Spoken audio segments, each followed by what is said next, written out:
So make sure you get it all the way on your pliers pretty much. And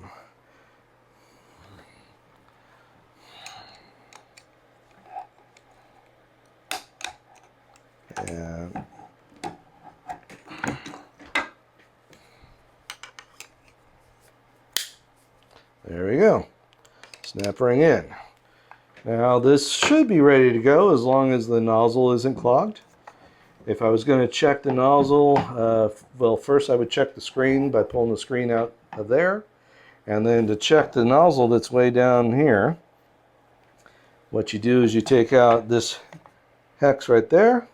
There's a hex bolt, the smallest one on there. The other four don't matter. And then this whole thing comes out. And I will do another video on that. But basically, the screen can clog or that orifice can clog, and both will make the brush go slow. It usually, well, unless it's completely clogged, then it won't go at all.